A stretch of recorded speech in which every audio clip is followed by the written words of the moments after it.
Hi everybody, welcome back to Spooky Scary Storytime. It is September 12th and it's been a really heavy week for America. I think there's been a lot of tragedy and a lot of people are feeling a lot of things right now. And I would argue that it's probably mostly sadness for everything that's happened this week. It feels like every time we open our phones or turn on the news, there's something else going on.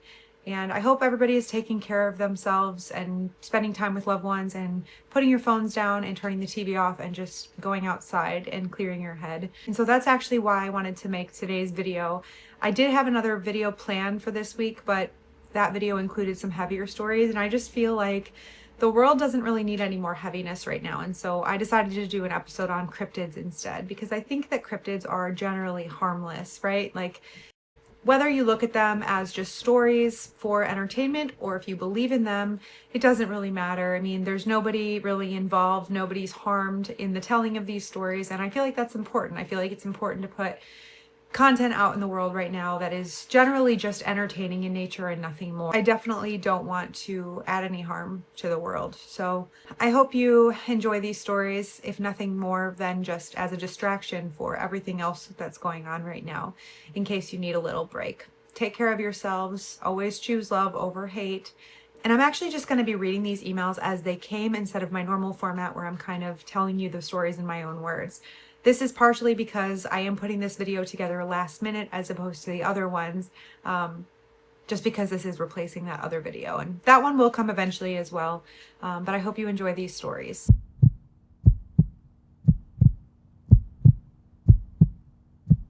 This first story came to me from someone I'm going to call Shelly, and the subject line of her email was hunting in the woods.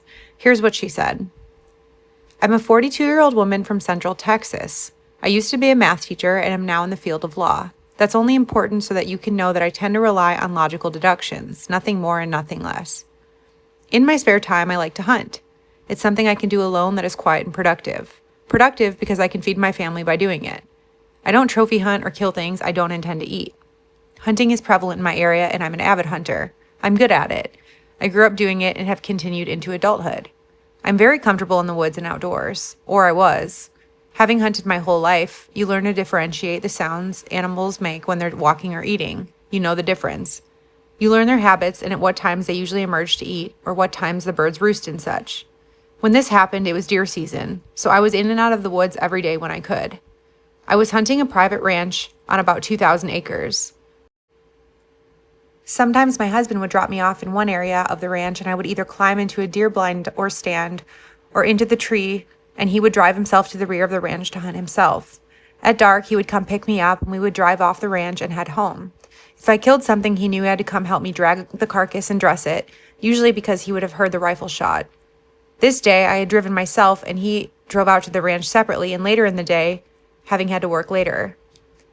Since he has the four-wheel drive, I knew my two-wheel drive truck could only make it to a certain point, and I would have to park it near a gate and walk the rest of the way with my weapons. We also try to park a good distance away from the stands and walk in so the animals don't hear us. This particular day, I wasn't there to hunt deer. We were doing a night hunt to try and exterminate some wild hogs that had been tearing up our feeders. We used game cams that send real-time pictures to our phones and knew the pigs had just moved in and were scaring the deer away. So in order to have a successful deer hunt, in the next few days, I knew I needed to get the pigs to move out.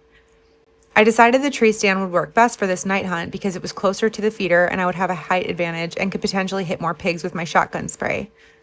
I also had a bow with me, which I was going to leave tethered in the tree for the deer hunt in the next few days. You don't usually have both weapons with you in the tree. It was about 2 hours before dark when I drove on the ranch and parked my truck to get out and walk. In order to get to the spots where I was parking my truck, I had to get out and open and close 3 gates in different areas. I parked my truck beside the third and last gate, took the keys out of the ignition and put them in the gas tank. I don't know why I do that, it's just a habit. No one is going to steal my vehicle off that ranch. Anyway, I grabbed all my gear, weapons, thermal, everything I needed and walked out to the tree stand. Clipped my bow to a carabiner line to lift up in the tree later and climb the pegs to settle into the tree. So now it's the wait game. My cell cam had showed the pigs usually arrive close to 9 p.m. and usually stay until about 12, then leave. I settled into the tree for a long night. It got dark and I was hearing the usual animal noises you hear in the woods. An armadillo scratching and dragging through the brush, a deer walking in and chuffing at the air, sniffing me out. But no pigs. It was close to 11 p.m. when I first felt and heard it. Those that know the woods know it's never completely silent. I felt the top of the tree sway a little bit. Then I heard the leaves in my tree rustling at the top. Immediately I felt uneasy. Then I heard and felt what I can only describe as a downward gust of air coming through the tree. Whatever this was hovering over the top of my tree, flapping its wings, creating a downward gust of air. Whoosh, whoosh, air through the leaves. Immediately I felt queasy, like I was going to lose the contents of my stomach, and began to shake. Without knowing what it was, it's like my body and mind knew that it was a threat to me. My mind immediately goes to trying to rationalize what this could be. I know the birds in the area. They should be roosting. It's not a turkey. They wouldn't be hovering over a dang tree. Maybe a hawk or an eagle? No, the wingspan of those birds isn't big enough to create the type of air to shake the top of this tree.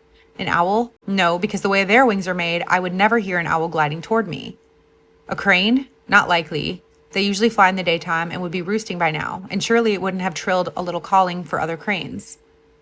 Vultures, however, but no, they couldn't shake the top of a tree this big either. Whatever it was, it's like it knew I was in the tree and it wasn't moving, just hovering in place, waiting. For what? I contemplated letting a shot off in the air. No, I'm in a tree, and that's not a good idea. I could be hurt in the process. The only safe way to fire off a shot would have been at the ground. Maybe that would scare it away, maybe not. My fight or flight kicked in, and I decided it was flight for me. I can't explain why I was so terrified, but I was. Maybe because I couldn't explain to myself what it was above me.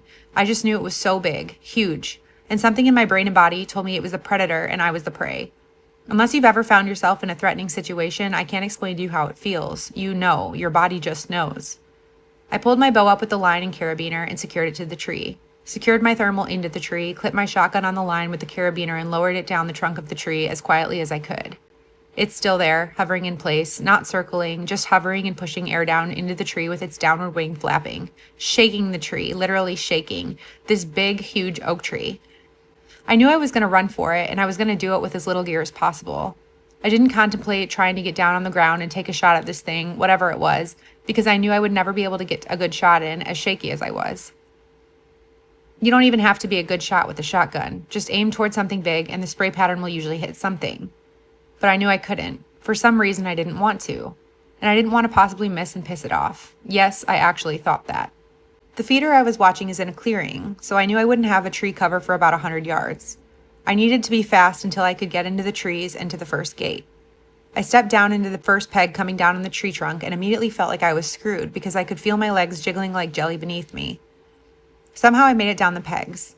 As soon as both of my feet were on the ground, I broke into a sprint. I have to make it past the clearing and I can weave through the trees. Just make it through a clearing. I only looked back once.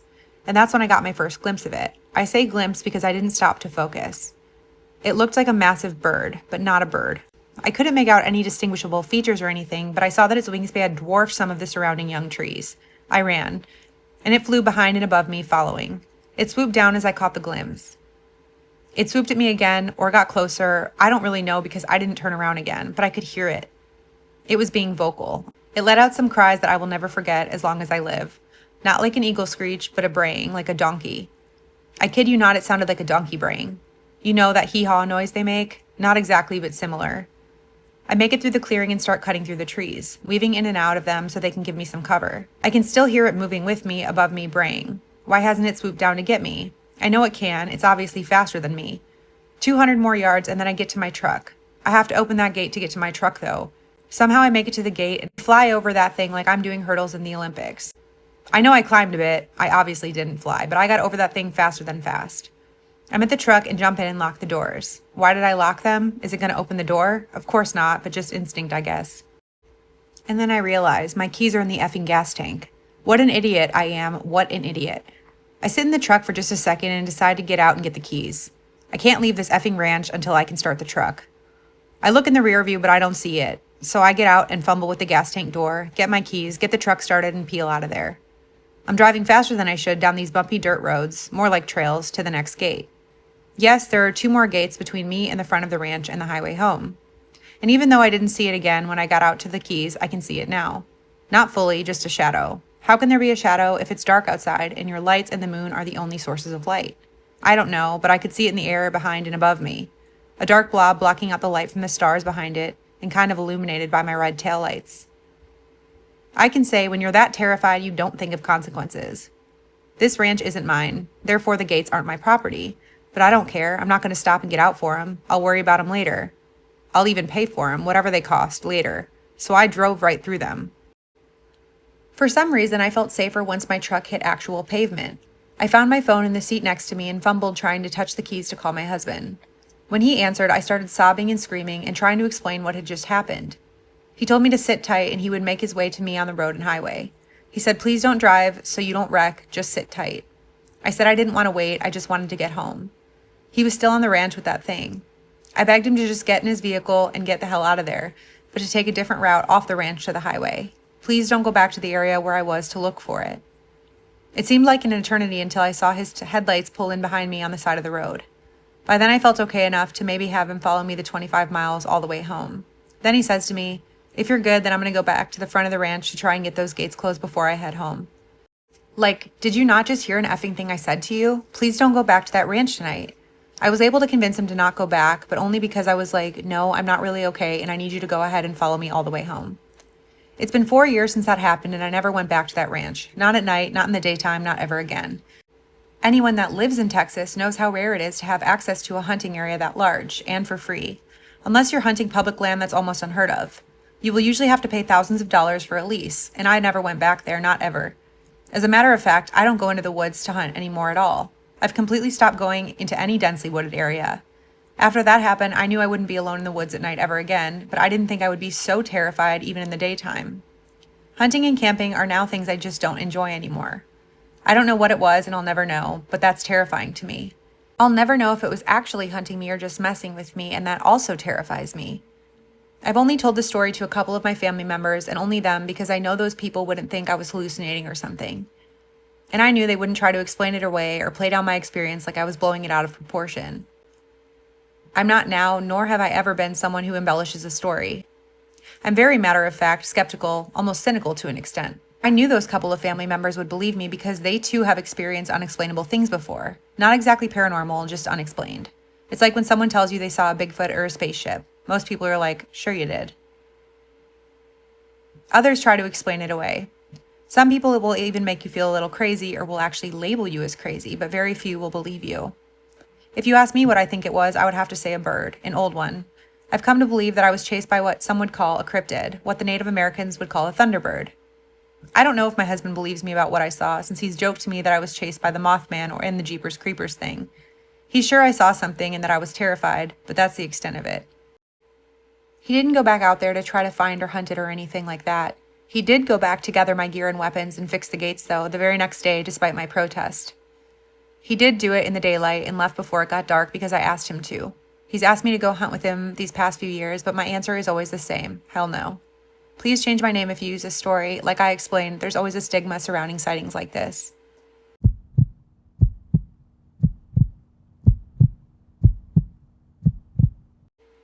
What do y'all think it was? I have actually gotten other stories about Thunderbirds, and strangely enough, those stories also come from Texas. They were two different stories sent in from two different people, and I believe both of them were in Southwest Texas. This next story is from someone in Australia who wanted to be anonymous, and I will read you that email as well. Hey Ashley, I have some wild stories of encounters with a cryptid in rural Australia. Anon, please, as my dad still lives in this town and I want to respect everyone's privacy, but I will definitely be in the comments. The following sounds crazy, but it is 100% true. I spent some time living in a little tiny town in rural Queensland, Australia. It's one of those towns that most people move to in order to run away from something in the bigger cities. This town was booming in the early 1800s due to the gold rush, but now only has a population of a couple hundred people. This town is also surrounded by the dense forestry and a river and smaller waterways. Australia has a rich folklore of yowie, bunyips, and other cryptids, and to this day, I still don't know if the following is a yowie or something else entirely.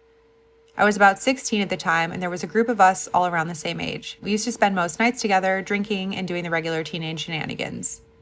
There was one night that I had a friend in from the next town over staying, and we went to a friend's place down the road, right near one of the creek crossings.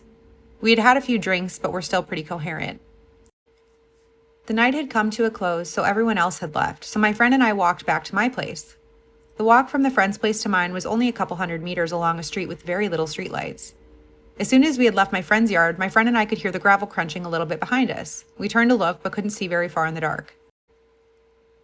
As we walked, the crunching footsteps started sounding closer, and it sounded like a chain being dragged along the road as well. Our blood went cold, and we could feel something behind us. We ended up running the short distance back to my house, climbing straight over the front gate rather than stopping to open it. We ran into the house and into my bedroom, at the front of the house, right near the gate.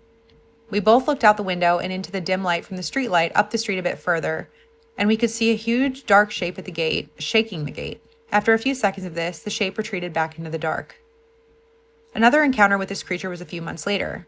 My stepbrother and his girlfriend were arguing, and she had left the house late at night and was sitting under the streetlight up the street.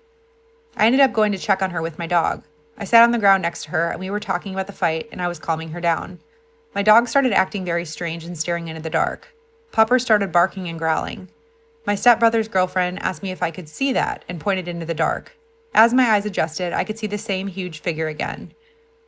I grabbed his girlfriend and we ran back to the house. We were again followed, and the creature had again stopped at the front gate and shook it for a few seconds before disappearing into the dark. There were many nights we would all go for drives around the local forestry, and many times we would turn a corner to see a large shadow disappearing into the tree line. Almost everyone in this town has a story of an encounter with the creature, and it's known around the town as the Crawler. One of the ladies in the town is very spiritual and into witchy things. Her and I were talking about the Crawler recently, and she told me that the center of the town correlates to the intersection of two ley lines, and this is why the Crawler is there. And that it's the pet of a woman who lives out of town that no one has ever actually seen, and she's apparently also a witch. The lady proceeds to tell me about an experience that she had a few months prior. She and her daughter were up late, sitting on their veranda outside, just enjoying the stillness of the night. This lady, let's call her Sarah, and her daughter Lily, lived on the outskirts of town. And keep in mind, this town is like 4 streets, a school, a shop, pub, post office, and RSL. Sarah and Lily were about to head inside when Lily noticed that there was no noise at all, no crickets, no wind through the trees, the cows were quiet, nothing. Sarah and Lily heard a blood-curdling scream that wasn't human. Sarah said she had never heard anything like this noise.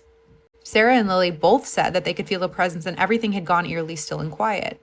They then saw a huge shadow cross the paddock and disappear back into the forestry. I have had so many encounters with this thing over the years that I've lived there, and there's just something odd about the town. Even the name of the town mentions the ley lines. I don't want to disclose to not offend anyone who calls this town home. My dad still lives there.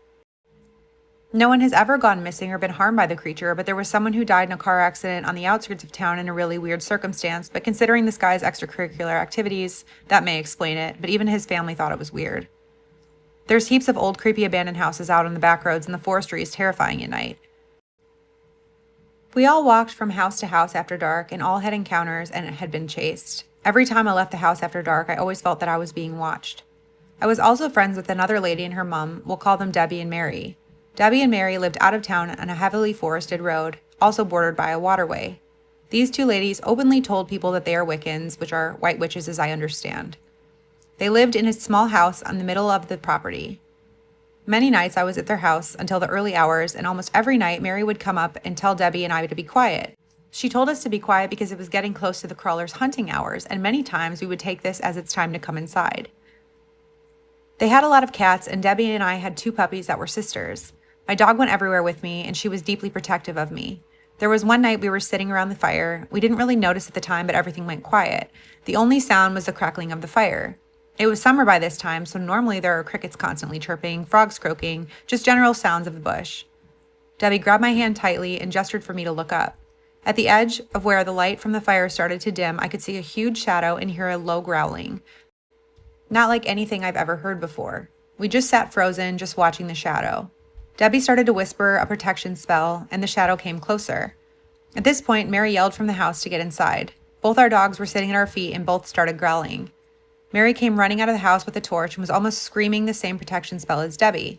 The shadow let out another low growl and then started to retreat back into the darkness. After a few moments, the sounds of crickets and the frogs started up again. To this day, I don't know what that thing is, and this probably all sounds very far-fetched, but almost every one of the locals have a story about the Crawler, and this town is just cloaked in sadness and tragedy. It's one of those towns that just breaks your heart. The single church is falling down and pretty much abandoned, and I've done so much research on yowies and other Australian cryptids over the years. There are local legends that the Crawler is the son of the witch, and she had turned him into a creature as punishment for trying to leave her. I've also seen lights in the sky in some areas, and the house I lived in was haunted. There are stories around town of weird experiences, encounters, around the creeks around town. There's definitely something more out here.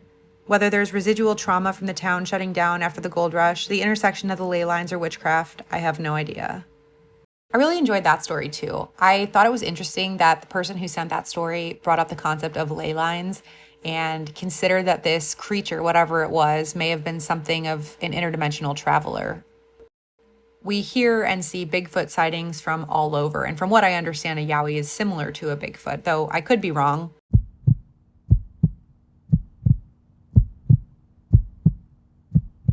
And a lot of skeptics argue that if there was something like Bigfoot out there, then we would have probably had something better than just a grainy photo or two floating around the internet by now. But once you introduce the idea of interdimensional travel, then things get a little bit more interesting.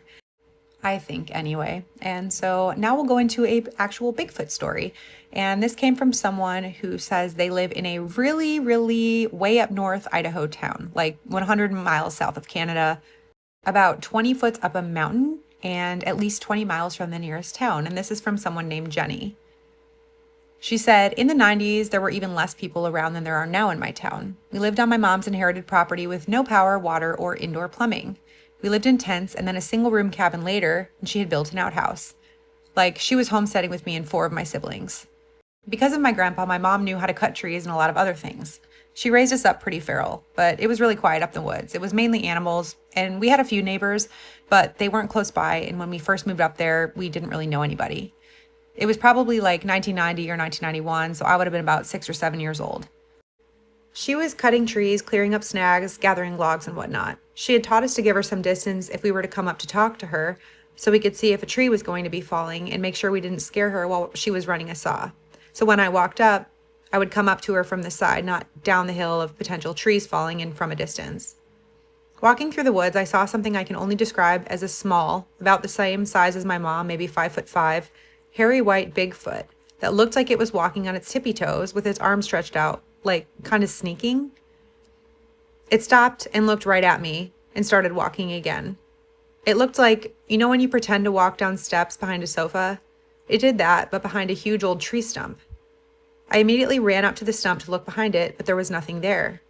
When I had gotten to my mom, who was not far enough off, but far enough off that she couldn't see through the brush, she was just running the saw wearing a typical flannel. She was never and is not a prankster type, and she would never have pretended to do this. And if she did, where did she go behind the stump? I remember I did not feel scared because it didn't seem harmful or mean. Now, I was and am a person with a good imagination. However, this would have been more like a hallucination. And no, I don't see random things and still haven't to this day. I remember it very vividly to this day, and I'm 40 now. I'd like to know if anyone else has any stories maybe like this, or heard anything like this, or just their thoughts. You can use my name. I also have other weird stories from living up there if you'd like me to share them. And that's from Jenny. And I have so many Bigfoot stories in my inbox, you guys. It's crazy. I could probably do an entire episode just on Bigfoot stories. But one thing that I do notice is if this was a Bigfoot or whatever creature is presenting as Bigfoot, one thing that I'm noticing as a commonality in all of these stories is most people describe them as either friendly or not scary. It generally seems like they just want to be left alone. And if they appear, it's not in a harmful way.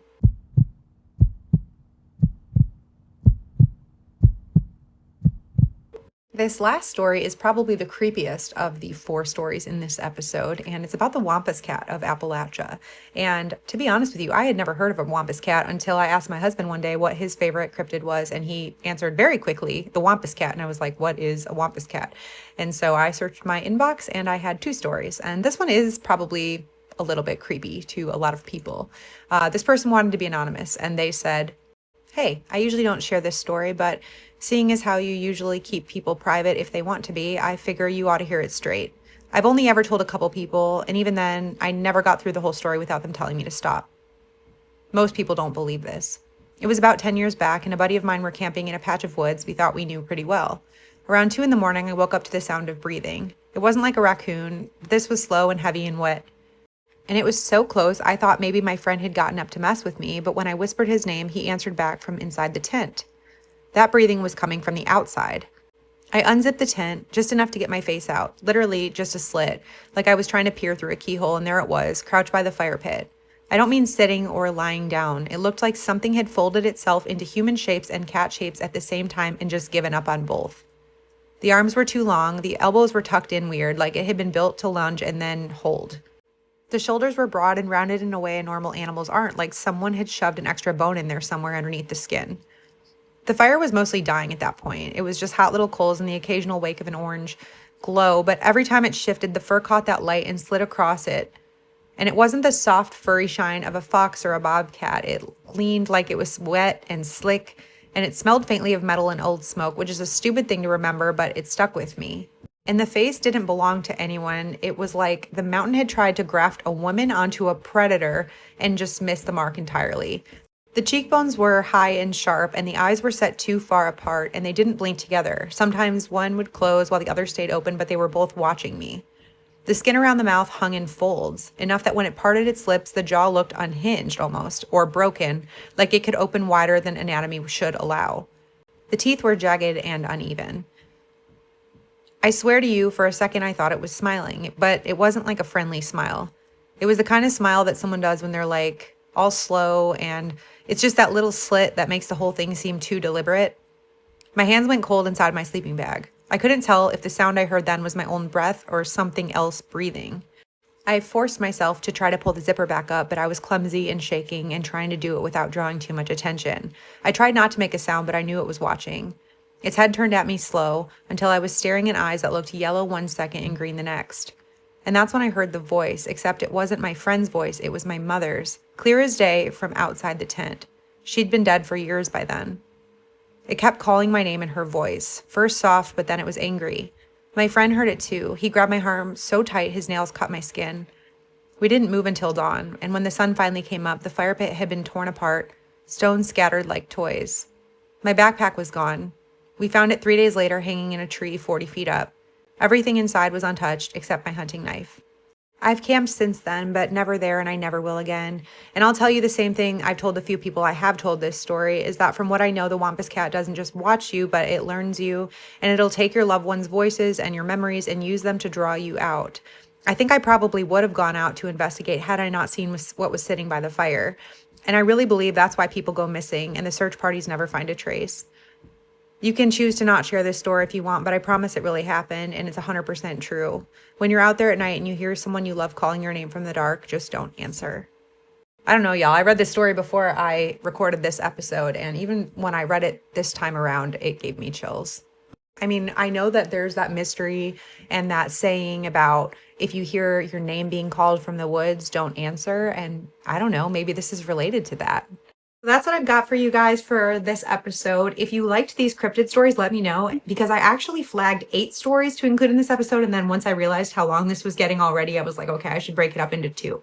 So let me know if you want those other stories. And like I said, I have a ton more. Let me know if you'd like me to cover any other topics in the future, or if you would like me to deep dive further into any of these. If you haven't already, please like and subscribe this channel. It helps me out so much. And as always, I appreciate you guys being here. I love you so much. Thank you to everyone who has supported me in any way, shape, or form, even with just your attention. I'll see you guys next time.